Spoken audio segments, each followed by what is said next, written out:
জলপাইগুড়ি সদর মাতৃমা সরকারি হাসপাতালে প্রসবের পর সদ্যজাত এক শিশুর মৃত্যুকে কেন্দ্র করে তীব্র চাঞ্চল্য ও উত্তেজনা ছড়ালো। চিকিৎসকদের চরম গাফিলতি, দায়িত্ব জ্ঞানহীনতা এবং অমানবিক আচরণের অভিযোগ তুলে সরব হয়েছে প্রসূতির পরিবার। তাদের দাবি, সম্পূর্ণ সুস্থ অবস্থায় প্রসবের পরেও শুধুমাত্র চিকিৎসকদের ভুল ও সময়মতো সঠিক পদক্ষেপ না নেওয়ার কারণেই প্রাণ হারিয়েছে তাদের সন্তান। পরিবার সূত্রে জানা গিয়েছে, প্রসবের আগ মুহূর্ত পর্যন্ত শিশুটি সম্পূর্ণ সুস্থ ছিল। চিকিৎসক ও নার্সরা বারবার পরীক্ষা করে জানিয়েছিলেন যে শিশুর হার্টবিট ও অন্যান্য শারীরিক অবস্থা একদম স্বাভাবিক। কিন্তু অভিযোগ, প্রসবের সময় ঘনিয়ে আসার পরে হাসপাতালে লেবার রুমের অন্দরে গাফিলতির চূড়ান্ত নিদর্শন দেখতে পাওয়া যায়। কান্নায় ভেঙে পড়ে প্রসূতির এক আত্মীয়। জানান, সকাল 9:30টার দিকে নার্সরা এসে আমাদের জানান যে প্রসবের সময় হয়ে গিয়েছে এবং রোগীকে নিচে নিয়ে যেতে বলেন। কিন্তু ওই অত্যন্ত সংবেদনশীল মুহূর্তে চিকিৎসকেরা নিজেদের মধ্যে কাজ নিয়ে বচসায় জড়িয়ে পড়েন। কে দায়িত্ব নেবেন তা নিয়ে একে অপরের ওপর দোষ চাপাতে শুরু করেন এবং অহেতুক দীর্ঘ সময় নষ্ট করেন। আমার বৌমা ভর্তি কি কালকে রাত্রে ভর্তি করেছি, করার পর ভালোই ছিল, বেবিও ভালো ছিল, সব কিছুই ভালো আছে। সারা রাত ব্যথা কাটলো। আজকে আপনার এই 11টা 9:30 আর কি হবে, আমাকে দেখালো হার্টবিট, না ভালো হার্টবিট চলছে, মাকে দেখালো ভালো হার্টবিট, বাচ্চা নেমে গেছে, হয়ে যাবে।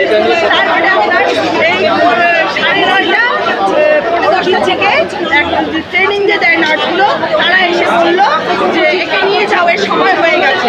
কিন্তু অনেকে মনে হলো না যে সময় হয়েছে, তাই ওরা যেটা বলছে সেটাই মেনে নিতে হবে। তারপরে কি করলাম আমরা,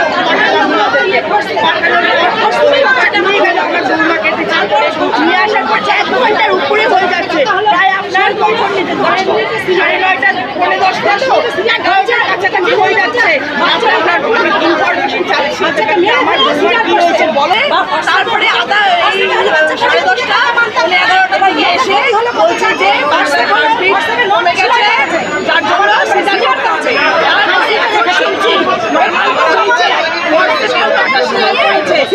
বাচ্চাটা টেনে বের করে, তার আগেই বাচ্চাটা বাচ্চাটা ওরা জাস্ট একটা শো দেখালো। আমরা তো বাচ্চাকে ধরিও নাই, আমরা বাচ্চাকে দাঁড়িয়েও নাই, আমাদের বাচ্চা দেখায়ও নাই। অবশ্যই গাফিলতি, 110% নার্সদের গাফিলতি, ডাক্তারদের গাফিলতি। ওরা জানতো, ওরা চেষ্টা করলেই পারতো একটু বাচ্চা চাই। ওরা হোয়াটসঅ্যাপে কেন করতে গেল, হোয়াটসঅ্যাপে কেন করতে গেল, কেন হোয়াটসঅ্যাপে কাটলো 9টা সেলাই? আসলে মাটার কিছু হয়েছে তো তারা কি সেই দায়িত্বকে ওরা নেবে? নিশ্চয়ই নেবে না।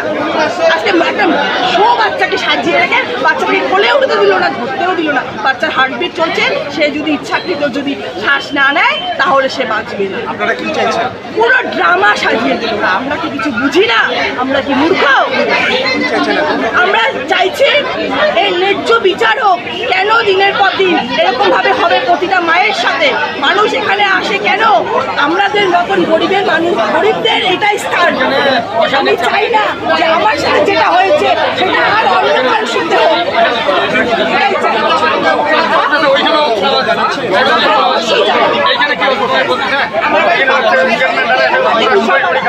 আপনার নামটা কি দিদি? আছে খুব একটা ভালো নেই।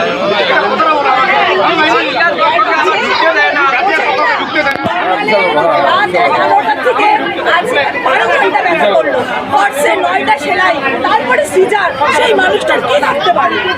বলছি, কি মনে করছেন, নর্মাল না করে সিজার করলে কি ঠিক থাকতো? হ্যাঁ, অবশ্যই ঠিক থাকতো।